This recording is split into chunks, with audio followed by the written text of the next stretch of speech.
बेटी की मौत का बदला लेने के लिए 17 साल के एक लड़के पर बीच सड़क तेजाब की बाल्टी पलट देता है। लड़का इस वक्त नाजुक हालत में गोवा मेडिकल कॉलेज हॉस्पिटल में एडमिट है। 80% से ज़्यादा बर्न है। शुरुआत तमिलनाडु की इस कहानी से। वीडियो आपको दिखा नहीं सकता, कुछ गाइडलाइंस हैं, तो तस्वीरें स्टिल आपको दिखाता हूँ। अमूमन ऐसी तस्वीरें सामने आती नहीं, क्योंकि आती तो फिर तो वैसे ही भेद खुल जाता। पर किसी की हिम्मत थी, चुपचाप से किसी दीवार के झरोके के पीछे खड़ा होकर अपने मोबाइल से उसने ये शूट किया। इस तस्वीर में जो वीडियो है, इसमें 4 पुलिस वाले हैं, 3 तो कैमरे में कैद हुए, चौथा नहीं हो पाया। और एक शख्स है जो ज़मीन पर बैठा हुआ है। पुलिस वाले सादी वर्दी में हैं, उनके हाथों में प्लास्टिक और स्टील के रॉड है, प्लास्टिक की पाइप और स्टील के रॉड, और बेतहाशा उसे मार रहे हैं। बाद में उस शख्स की मौत हो जाती है। शायद ये कहानी दब जाती, लेकिन इस एक वीडियो ने पूरे तमिलनाडु में इस वीडियो को वायरल कर दिया, और अब तमिलनाडु में हर कोई इस वीडियो के बारे में बात कर रहा है। इस कहानी की शुरुआत होती है 27 जून को। 27 जून की बात थी।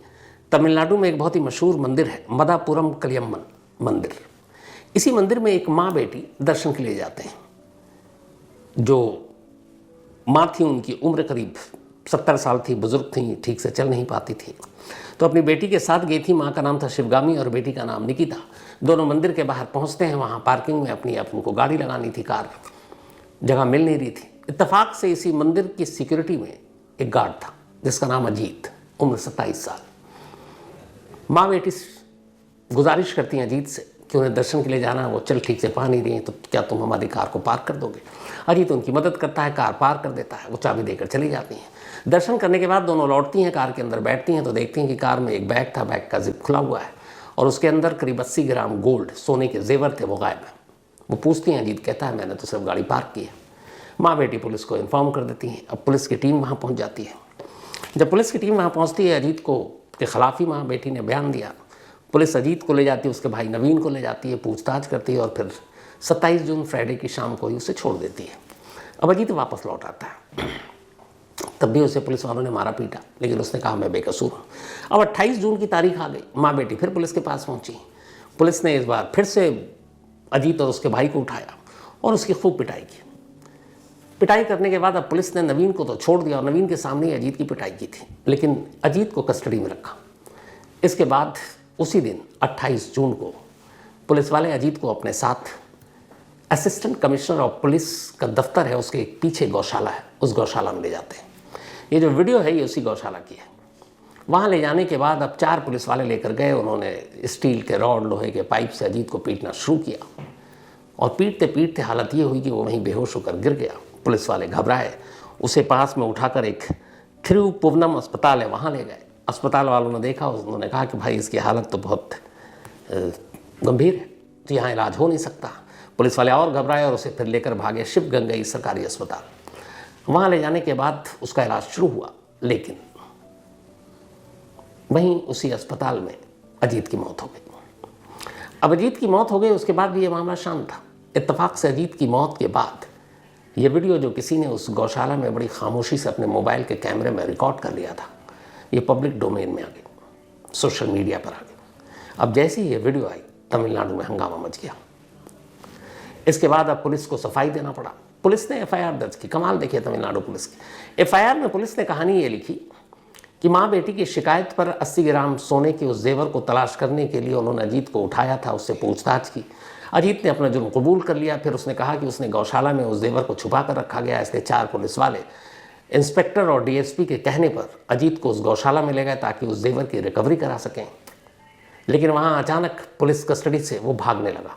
भागते हुए वो गिर गया। गिरने से उसे चोट लग गई, उसे मिर्गी का दौरा पड़ा था और वो मर गया। ये पुलिस की कहानी एफआईआर में, मैं नहीं कह रहा हूँ, बाकायदा ये दस्तावेज रिटन कानूनी। अब इसी एफआईआर के ऊपर आ जाइए कि पुलिस ने, लड़की ने 27 जून को कंप्लेंट की। पुलिस ने कोई एफआईआर दर्ज नहीं की। 27 को भी उठाया अजीत को, नो कंप्लेंट। 28 को फिर से जो माँ बेटी हैं वो पुलिस के पास गई, उन्होंने फिर से अजीत को उठाया।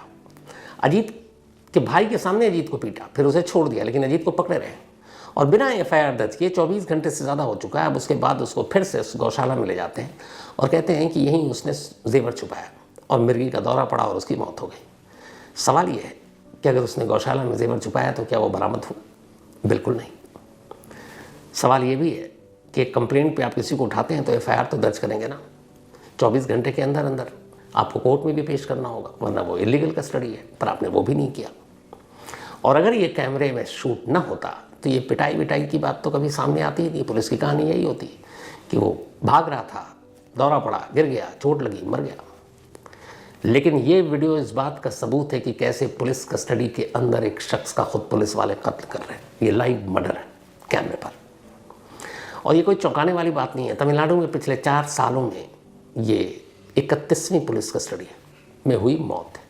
यानी पुलिस कस्टोडियल के अंदर मर्डर का ये 31वां मामला है, 31वां शिकार अजीत बना है। अब जब ये मामला हुआ कुछ लोग पहुंच गए, खुद मद्रास हाईकोर्ट ने सुमोटो ले लिया, स्वतः संज्ञान, क्योंकि वीडियो अब हर जगह तैर रहा है सोशल मीडिया पर। तो मद्रास हाईकोर्ट भी तो तमिलनाडु में ही है। जजों ने देखा, जब जजों ने देखा तो फिर उन्होंने कहा कि ये क्या हो रहा है। उन्होंने सुमोटो लेते हुए पुलिस, सरकार, सबको नोटिस जारी किया। फिर एक मजिस्ट्रेट साहब गए। मजिस्ट्रेट साहब ने उस गौशाला की पूरी जांच की, अपनी रिपोर्ट, तस्वीर सारी कोर्ट के सामने पेश की। उन तस्वीरों में वो प्लास्टिक के पाइप, वो स्टील के रॉड और अजीत के जिस्मों पर जो जख्म थे, उन सारी चीज़ों की तस्वीरें मद्रास हाईकोर्ट के स्पेशल बेंच के सामने पेश की गई। पोस्टमार्टम रिपोर्ट में पता चला कि अजीत के जिस्म पर 40 से ज़्यादा जख्म के निशान थे, लेकिन उसकी मौत इन 40 जख्मों से नहीं हुई, बल्कि उसकी मौत उन अंदरूनी जख्मों से हुई जो न तस्वीर में दिखाई दे सकती थी और न ही बताई जा सकती थी। जब इन सारी चीज़ों को देखा तो मद्रास हाईकोर्ट के एक जज ने कहा, रिकॉर्ड पर है, कि क्या वो एक टेररिस्ट था? क्या बिना एफआईआर दर्ज किए हुए आप इस तरीके से पीटोगे, इस तरीके से मारोगे? लेकिन साहब ये तो है कि भेद खुल गया, सामने आ गई कैमरे के सामने। वरना पुलिस कस्टडी एनकाउंटर, जो मैं बार बार कहता हूँ, इसी तरीके से लोग मारे जाते हैं। कायदे से कानून उनका कत्ल करता है। ये पुलिस कस्टडी में हुई एक मौत नहीं है, ये पुलिस कस्टडी में एक कोल्ड ब्लडेड मर्डर है। और क्या किया तमिलनाडु सरकार ने? 4 जो पुलिस वाले थे उन्हें सस्पेंड करके अरेस्ट कर लिया, एक जो वहाँ के सुपरिटेंडेंट ऑफ पुलिस थे उनको ट्रांसफ़र कर दिया, बस ख़त्म। और ये इतिहास है कि तमिलनाडु में पिछले 4 सालों में जो 31 कस्टोडियल डेथ हुई है, उनमें जितने भी पुलिस वालों को सस्पेंड किया गया, अरेस्ट किया गया, वो सब बरी हो गए, फिर बाद में उनकी बहाली हो गई और अभी अलग अलग जगहों पर ड्यूटी पे है। इस केस में भी अगले 3-6 महीने के अंदर ये किसी और थाने में पोस्टिंग पा चुके होंगे। पर अजीत जैसे लोगों का क्या? तो कस्टडियल डेथ के मामले में या एनकाउंटर के मामले में हमारा पूरा देश एक, फिर वो कश्मीर से कन्याकुमारी तक या इधर से उधर तक कहीं भी हो, एक ही जैसे। ऐसा नहीं है कि कोई एक स्टेट पाक साफ हो, बस ऐसा है कि बीच बीच में ऐसे सबूत सामने आ जाते हैं, ऐसे जिंदा सबूत जिनको देखकर आप मुंह फेर ही नहीं सकते। अब वो 27 साल का अजीत सोचिए, जिसके भरोसे पे उसकी माँ, जवान लड़का, मौत हो गई, जेवर मिला नहीं। बल्कि जिन माँ बेटी ने कंप्लेंट की थी अजीत की, जब उन्हें पता चला और उन्होंने ये वीडियो देखा, उन्हें भी अफसोस है कि काश वो कंप्लेंट ही ना करती, क्योंकि उनका मकसद सिर्फ इतना था कि उनकी चोरी गई चीज़ें वापस मिल जाएं। उनका मकसद ये नहीं था कि उनकी चोरी गई चीज़ों के बदले में पुलिस किसी की जान ले ले। आज उन्हें भी अजीत की मौत पर अफसोस है। तो ये live murder police custodial custody के अंदर। अब आइए अपनी दूसरी कहानी की तरफ चलते हैं। गोवा, नॉर्थ गोवा। मंडे यानी कल की बात है ये, सुबह 17 साल का एक लड़का ऋषभ कॉलेज जाने के लिए घर से निकला। उसके पिता हमेशा उसको बस स्टॉप तक अपनी स्कूटी पर छोड़ा करते थे। कल भी निकले और घर से नॉर्थ गोवा में एक धारगलिम हाईवे है, उसी धारगलिम हाईवे के एक बस स्टॉप पर हमेशा की तरह, रोज़ाना की तरह ऋषभ के फादर ने अपने बेटे को ड्रॉप किया और उसी स्कूटी से वो वापस घर लौट गए, क्योंकि बस थोड़ी देर के बाद आ जाती। फर्स्ट ईयर का स्टूडेंट ऋषभ कॉलेज में। पिता चले। पिता के जाने के बाद अचानक सुबह 7:45 का वक्त है, एक शख्स ब्लैक रेनकोट और हाथों में दस्ताना पहने स्कूटर पर उसी बस स्टॉप के करीब आता है। स्कूटर रोकता है। उसके स्कूटर पर उसने अपने दोनों पैरों के बीच में एक वाइट रंग कलर की एक बाल्टी रखी हुई थी और साथ में एक जग। स्कूटर को रोकता है, जग उठाता है और स्कूटर उसने बिल्कुल ऋषभ के बराबर में रोका। ऋषभ बेफिक्र उस आए हुए अनजान शख्स से, लेकिन तभी वो शख्स अचानक उसी जग से बाल्टी में जो काले रंग की चीज़ थी उसको भर कर निकालता है और ऋषभ की तरफ उछाल देता है। इसके बाद वो फिर से जग भरता है, फिर से ऋषभ पर फेंकता है। लगभग 1/3 बाल्टी वो खाली कर देता है और ऋषभ इधर पूरे सर से पैर तक उसे लग रहा है जलन हो रही है और ज़मीन पर गिर पड़ता है। आसपास में कुछ लोग थे, जब तक वो भी कुछ समझते संभलते तब तक स्कूटर वाला उस प्लास्टिक की बाल्टी और जग को वहीं ज़मीन पर छोड़कर सड़क किनारे स्कूटर पर तेज़ी से निकल जाता है। इधर अब ऋषभ की हालत ख़राब। आसपास के लोगों ने देखा, बड़ी मुश्किल से ऋषभ ने अपना फ़ोन निकाला और एक शख्स को दिया। उसने कहा ये मेरे पापा का नंबर है, आप उनको फ़ोन मिला दीजिए। उस शख्स ने फ़ोन मिलाया। पापा अभी जस्ट उसको छोड़कर घर पहुँचे थे। फ़ोन करने वाले ने कहा कि आपका बेटा यहाँ ज़ख्मी हालत में पड़ा है। वो बदहवास वापस स्कूटी पर आते हैं। ऋषभ की हालत देखकर दहल उठते हैं। सर से लेकर पैर तक उसके जिस्म लगभग जल रहा था। फ़ौरन उसे लेकर गोवा मेडिकल कॉलेज हॉस्पिटल ले जाया जाता है। वहाँ उसे इमरजेंसी वार्ड में ले जाया जाता है। डॉक्टर देखते हैं, अलग अलग चीज़ों के एक्सपर्ट डॉक्टर बुलाए जाते हैं। 80% बर्न था। उसकी दाहिनी आँख जल चुकी थी, दाहिनी तरफ के बॉडी का ज़्यादातर हिस्सा जल चुका था, क्योंकि जब वो जग से उसके ऊपर फेंका जा रहा था, बाल्टी में जो काले रंग की चीज़ थी वो कुछ और नहीं, एसिड तेज़ाब था। वो तेज़ाब जो किसी को भी जला कर रखते। तो वही तेज़ाब ऋषभ पर फेंका गया था। उस अनजान शख्स ने फेंका था। बाल्टी भर कर लाया था, 1/3 खाली कर गया था। डॉक्टरों ने अब देखा 80% से ज़्यादा बर्न, अंदरूनी भी ऑर्गन पर असर पड़ा। प्लास्टिक सर्जन से लेकर बाकी के एक्सपर्ट्स बुलाए गए। इस वक्त भी ऋषभ उसी गोवा मेडिकल कॉलेज हॉस्पिटल में ज़िंदगी और मौत के बीच जूझ रहा है। उसकी हालत नाजुक है। अब जब ये सब कुछ हुआ, उधर पुलिस को खबर मिली। पुलिस फ़ौरन मौके पर पहुंचती है। पुलिस के साथ फॉरेंसिक टीम, डॉग एक्सपर्ट सब पहुंचता है। वहाँ पुलिस जब जाती है तो उसे अजीब सी चीज़ दिखाई देती है। वही सड़क किनारे एक बाल्टी सफ़ेद रंग की और उसमें काली काली कोई चीज़। फ़ौरन पता चल जाता है कि ये एसिड है। पास में वो जग भी था। अब पुलिस सारी चीज़ें उठाती है। चश्मदीद कुछ बस स्टॉप पर जो थे उनसे पूछती है। इत्तफाक से उनमें से किसी ने उसे स्कूटर का नंबर नोट कर लिया था जिस पे वो अनजान शख्स आया था। उस स्कूटर के नंबर के ज़रिए पुलिस उसके मालिक का पता करती है तो पता चला कि उस शख्स का नाम नीलेश। पुलिस अब उसे ढूंढती है। उसके मोबाइल के नंबर के ज़रिए पता चला वो गोवा महाराष्ट्र बॉर्डर के पास एक गाँव है, वहाँ पर है। पुलिस की टीम वहाँ पहुँचती है। अब सोमवार की शाम हो चुकी थी, लेकिन नीलेश उनके हाथ लग जाता है। पुलिस नीलेश को पकड़कर गोवा लाती है। उससे पूछताछ होती है। बिना ज़्यादा किसी मेहनत और कोशिश के नीलेश अपना जुर्म कबूल करता और कहता है कि हाँ, उस लड़के ऋषभ पर तेज़ाब मैं नहीं फेंका। पुलिस पूछती है तुमने ऐसा क्यों किया? एक 17 साल का कॉलेज जाने वाला लड़का, उससे तुम्हारी क्या दुश्मनी है? तब नीलेश बताता है कि 1 महीने पहले मई में इसी साल उसकी 17 साल की एक बेटी संदिग्ध तौर पर मारी जाती है। उसकी मौत हो जाती है। फिर जो पूरी कहानी थी वो ये थी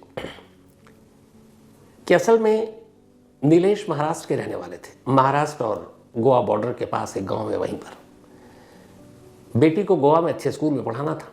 उन्होंने अच्छे स्कूल में दाखिला दिला दिया। अब नीलेश काम के सिलसिले में खुद महाराष्ट्र में रहते, तो गोवा में नीलेश के एक साला यानी कि उनकी बेटी का मामा रहा करते थे। नीलेश की बेटी अपने मामा के घर पर रहकर स्कूल में पढ़ाई कर रही थी। उसी स्कूल में उसकी मुलाकात ऋषभ से हुई। ऋषभ और नीलेश की बेटी में दोस्ती हो गई।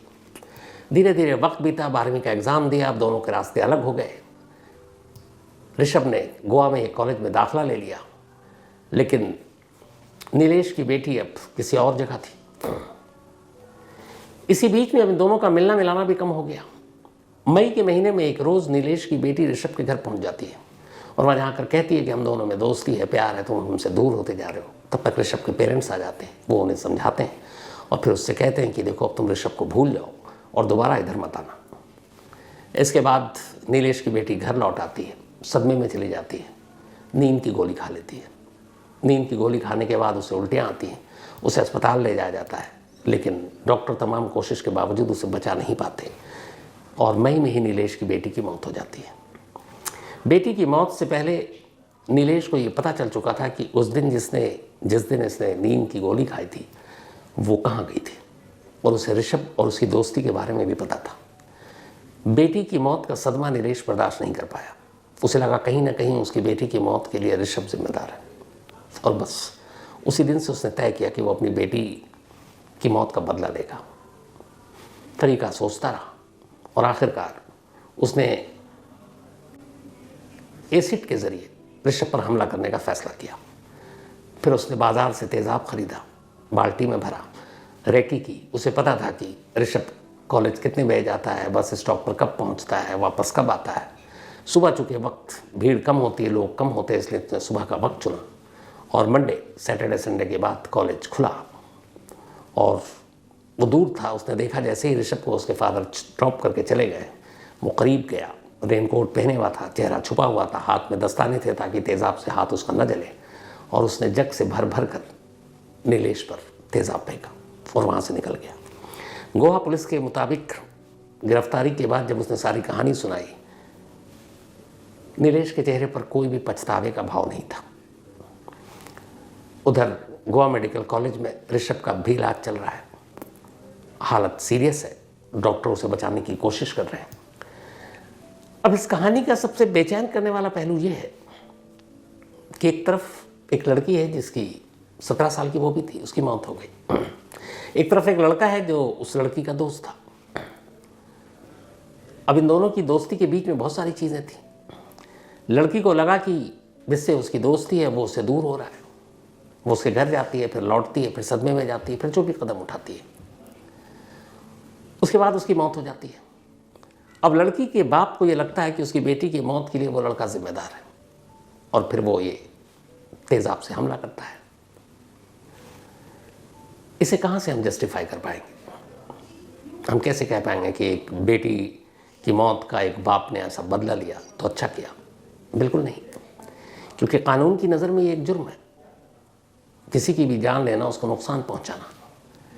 लेकिन ये कहानी अपने आप में सोचने पर मजबूर करती है कि आखिर इसको लेकर हम सोचें क्या, कहें क्या। तो आप भी सोचिए, आपको लगता है आप लोग अपनी राय ज़रूर दीजिएगा।